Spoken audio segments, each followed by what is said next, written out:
All right, I don't actually know how much time I have now. Just go. Okay, I'm going to read a couple things for you. The first thing I'm going to read from you is actually from The Human Division, which is the book that's currently being released episodically, electronically now. I'm going to read you something well in advance of when you'll be able to get it on the internet. 2 weeks ahead, folks, so that's how it's and then after that, I might, depending on how much time we have left, I might do a deep cut of some classic humorous stuff called alternate history search results. It was a piece of mine that was nominated for the Sidewise Award, and then after that, if we still have time, I will do a reading from Whatever, which is my blog.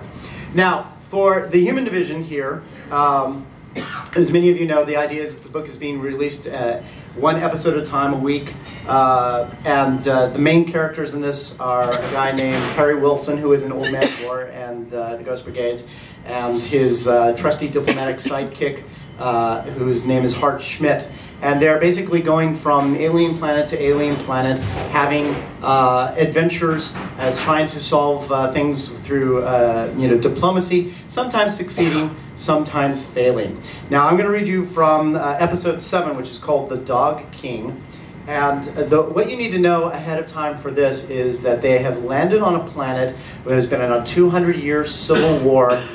There was a king who mysteriously disappeared about a couple hundred years ago, and there have been two factions that have been fighting all this time, and now they kind of want to bring it to the close, so the humans have offered to help to come in and mediate.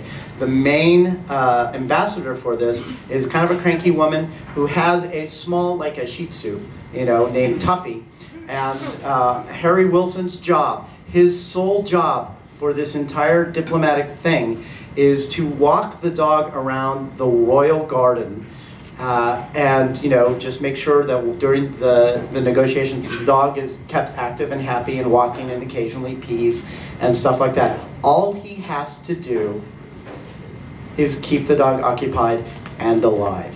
So that's the setup here. What could possibly go wrong? You've read my books, right? Okay, so that's the setup here. So, I have a problem, Wilson sent to Schmidt, roughly an hour later, after he's been told all you have to do is watch the dog. What is it? Schmidt sent back, using a texting function of his PDA so as not to interrupt the talks. It would be best explained in person, Wilson sent. Is this about the dog? Schmidt sent. Sort of, Wilson sent. Sort of, Schmidt sent back. Is the dog okay? Well, it's alive, Wilson said. Schmidt got up as quickly and quietly as possible and headed to the garden. We give you one thing to do, Schmidt said as he walked up to Wilson. One thing. Walk the damn dog. You said I didn't have to worry about anything.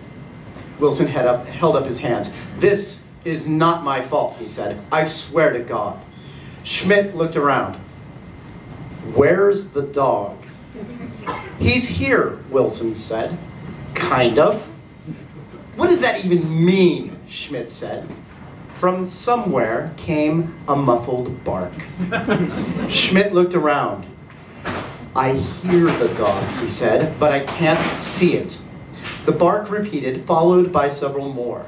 Schmidt followed the noise and eventually found himself at the edge of a planter filled with fleur de roi flowers.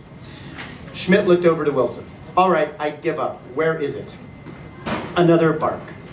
From inside the planter. From below the planter. Schmidt looked over at Wilson, confused. The flowers ate the dog, Wilson said.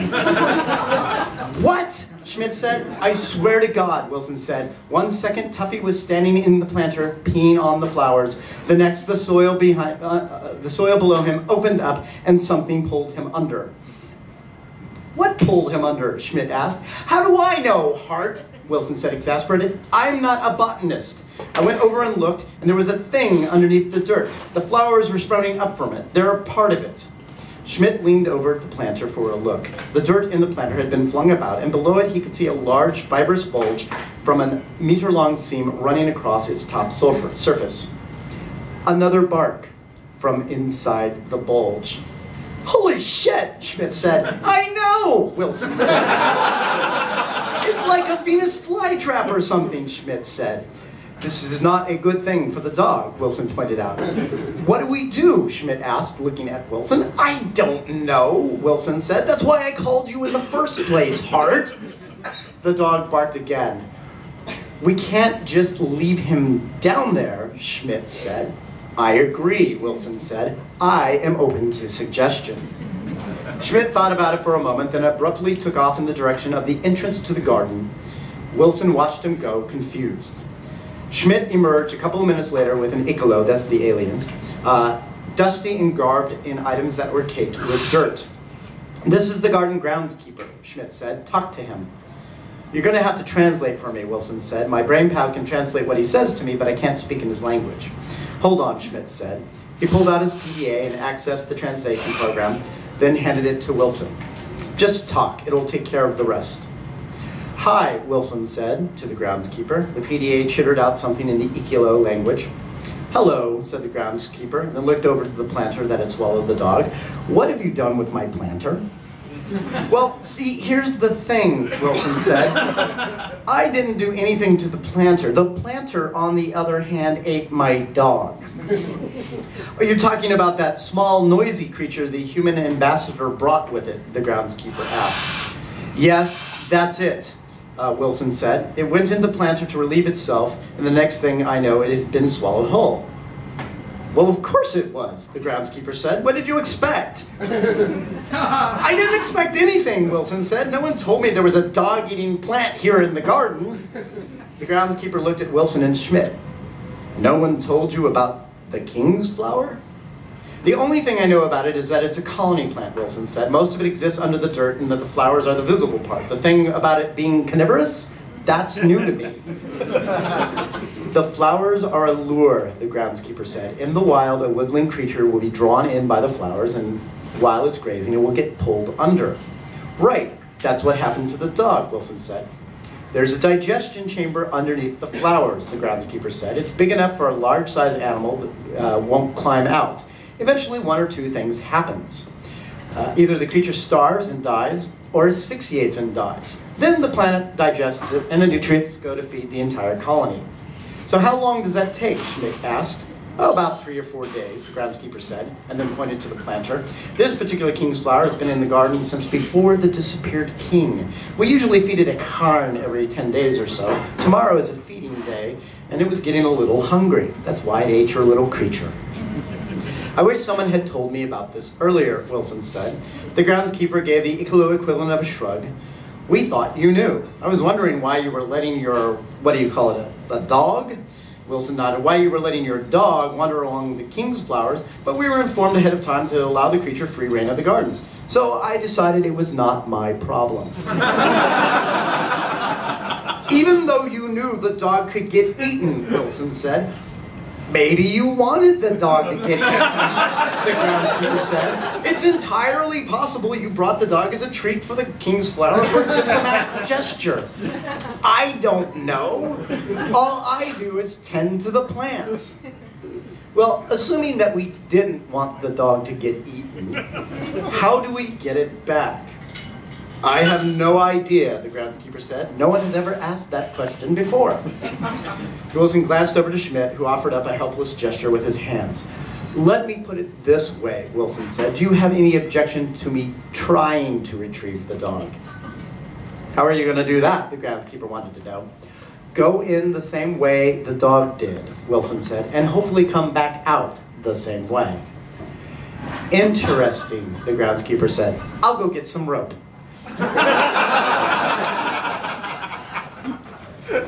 You should probably rub against the flowers a bit, the groundskeeper said, motioning to the fleur de roi. Your dog was not especially large. The king's flower is probably still hungry. Wilson looked doubtfully at the groundskeeper, but nudged the flowers with his feet. It doesn't seem to be doing anything, he said, kicking at the plant. Wait for it, said the groundskeeper. How long should I, Wilson began, and then dirt flew in fibrous tentacles wrapped around his legs, constricting. "Oh, that's not good," Schmidt said. "Not helping," Wilson said to Schmidt. "Sorry," Schmidt said. "Don't be alarmed when the plant starts cutting off circulation to your extremities," the groundskeeper said. "It's a perfectly normal part of the process." "That's easy for you to say," Wilson said. "You're not losing feeling in your legs. Remember that the plant wants to eat you," the groundskeeper said. "It's not going to let you get away. Don't fight it.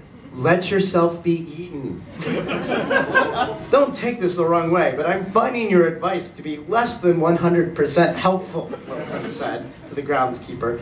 The plant was now beginning to drag him under. "I'm sorry," the groundskeeper said.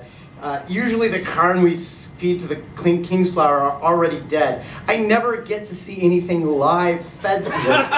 This is exciting for me."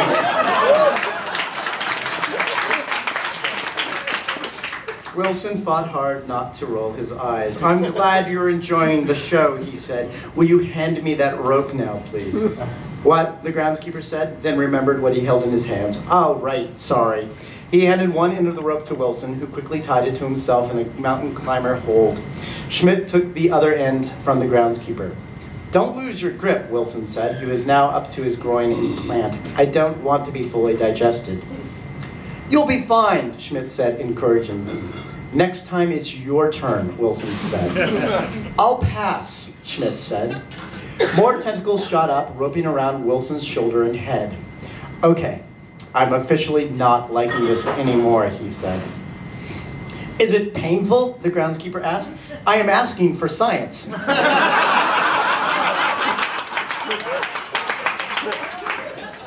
"Do you mind if we hold the questions until afterward?" Wilson asked. "I'm kind of busy at the moment." "Yes, sorry," the groundskeeper said. "I'm just excited." "Damn it!" the Icholo started patting his garments. "I should be recording this."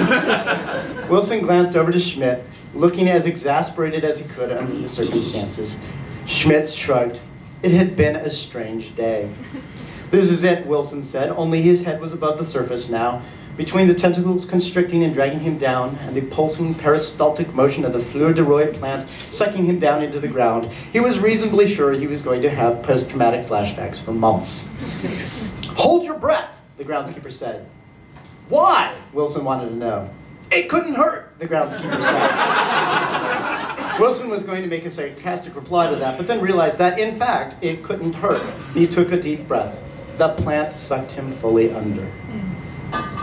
"This is the best day ever," said the groundskeeper.